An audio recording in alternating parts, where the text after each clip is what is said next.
प्यारे बच्चों, अर्थशास्त्र का 2 नंबर और 1 नंबर का प्रश्न को हम लोग देख रहे थे, जिसमें से हम लोगों ने व्यष्टि अर्थशास्त्र से बहुत सारे महत्वपूर्ण क्वेश्चन को देख लिया। इस वीडियो में हम लोग समष्टि अर्थशास्त्र के महत्वपूर्ण 1 नंबर और 2 नंबर के प्रश्नों को देखेंगे। अपने चैनल DRGP82 पर नए हैं तो चैनल को सब्सक्राइब कर ले। और अर्थशास्त्र के बच्चों, अर्थशास्त्र आपका आर्ट, साइंस, कॉमर्स तीनों के लिए सेम है, एक ही चीज़ पढ़ना है। तो जो भी बच्चे हो अर्थशास्त्र में जरूर शेयर कर दे ताकि और भी बच्चे इससे लाभान्वित हो सके। तो चलिए हम लोग आज कुछ नया सीखते हैं। पहला क्वेश्चन है, जब सीमांत उपभोग प्रवृत्ति का मूल्य 0.8 है तो गुणक का मान कितना होगा। तो यहाँ गुणक का फॉर्मूला होता है 1/1 माइनस MPC। तो 1/1 माइनस MPC मतलब सीमांत उपभोग प्रवृत्ति 0.8 बैठा दिए, एक में 0.8 को घटा दिएंगे तो 0.2 बचेगा। यहाँ से पॉइंट को हटाएंगे, ऊपर एक 0 पड़ जाएगा, 2 पचे 10 हो जाएगा, तो 5 आपका गुणक कहलाएगा। सूती वस्त्र उद्योग का अध्ययन समष्टि आर्थिक अध्ययन है या व्यष्टि आर्थिक अध्ययन है। तो सूती मतलब एक खास कपड़ा के बारे में बताया जा रहा है कि सूती वस्त्र, तो यहाँ पर व्यष्टि आर्थिक अध्ययन हो जाएगा। मुद्रा की परिभाषा दे तो समान स्वीकृति प्राप्त, विधिग्राह्य एवं स्वतंत्र रूप से प्रचलित कोई भी वस्तु जो विनिमय के माध्यम, मूल्य के समान मापक, ऋण के भुगतान की मापदंड तथा अर्थ के संचय के साधन के रूप में कार्य करती है, मुद्रा कहलाती है। कर की परिभाषा दे तो एनातोल मुराद के अनुसार कर वह आवश्यक भुगतान है जो एक व्यक्ति या फर्म द्वारा सरकार को दिया जाता है। करदाता को सरकार से मिलने वाले लाभ का इससे कोई भी संबंध नहीं होता। समष्टि आर्थिक अध्ययनों के 2 उदाहरण दे। तो समष्टि मतलब होता है संपूर्ण अर्थव्यवस्था को एक इकाई मानकर अध्ययन करना। तो इसमें हम लोग समूह का अध्ययन करते हैं, तो इसमें राष्ट्रीय आय आ जाएगा, रोजगार निर्धारण आ जाएगा, आर्थिक विकास आ जाएगा। फिर है राजकोषीय नीति की परिभाषा दीजिए। तो राजकोषीय नीति से अभिप्राय देश में क्रय विक्रय के प्रवाह को नियंत्रित करने के लिए सरकार की आय व्यय नीति अथवा बजट संबंधी नीति से है, ताकि स्फीतिक अथवा अपस्फीति दबाव को नियंत्रित किया जा सके। राजकोषीय नीति सरकार द्वारा मुद्रा नियंत्रण के लिए अपनाया जाने वाला उपाय होता है, और मौद्रिक नीति जो होता है वो केंद्रीय बैंक के द्वारा साख नियंत्रण को पाए जाने वाला उपाय होता है। अगला है अर्थव्यवस्था में साख का निर्माण कौन करता है। तो साख का निर्माण जो है व्यावसायिक बैंक करता है। अब यहाँ पूछेगा नोट कौन छापता है, तो note Reserve Bank of India छापता है, लेकिन साख का जो निर्माण होता है वो मांग जमा के आधार पर व्यावसायिक बैंक करता है। शुद्ध राष्ट्रीय उत्पाद की परिभाषा दे तो यदि एक देश की घरेलू सीमाओं में उत्पादित सकल राष्ट्रीय उत्पाद में विदेशों से प्राप्त शुद्ध साधन आय के योग में से स्थिर पूंजी में होने वाली समान टूट फूट और घिसावट को घटा दिया जाए तो हमें शुद्ध राष्ट्रीय उत्पाद नेशनल प्रोडक्ट प्राप्त होगा। NNP बराबर GNP माइनस मूल्य ह्रास, या फिर NNP बराबर GDP प्लस NFIA माइनस मूल्य ह्रास भी होगा फॉर्मूला। उसके बाद है पूर्ण रोजगार क्या है।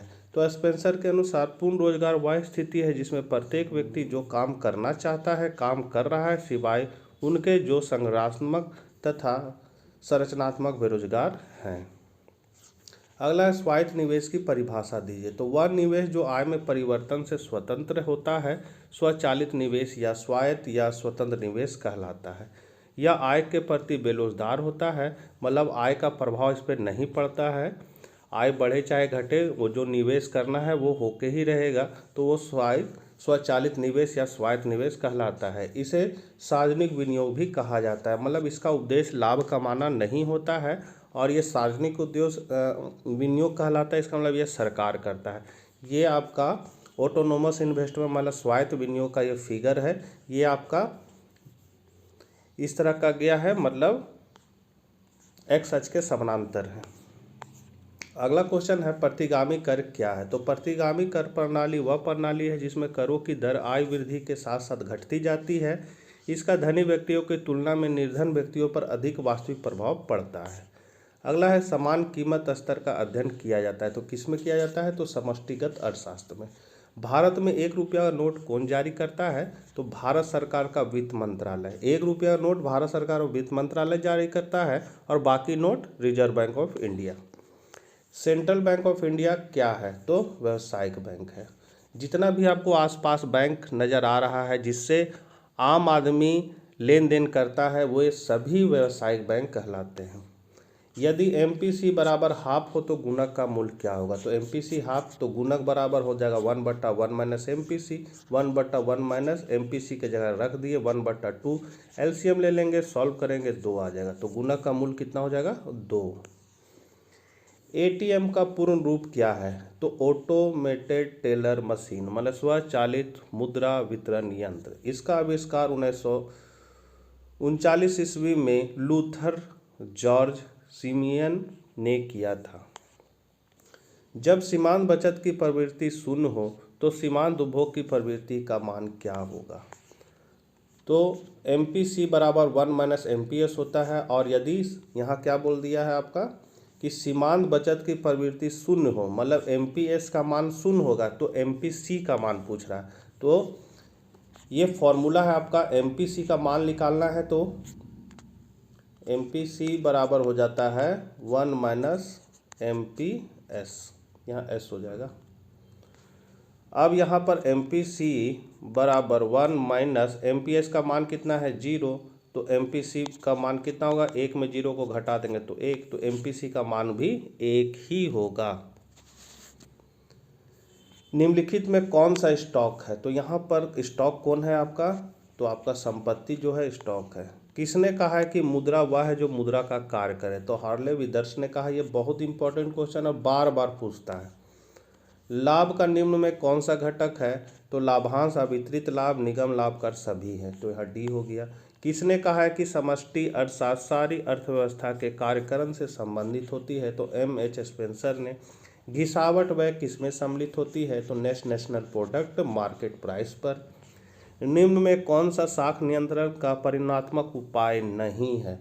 तो परिणात्मक उपाय आपका नैतिक दबाव नहीं है, बाकी सभी परिणात्मक उपाय हैं। ये आपका गुणात्मक उपाय है।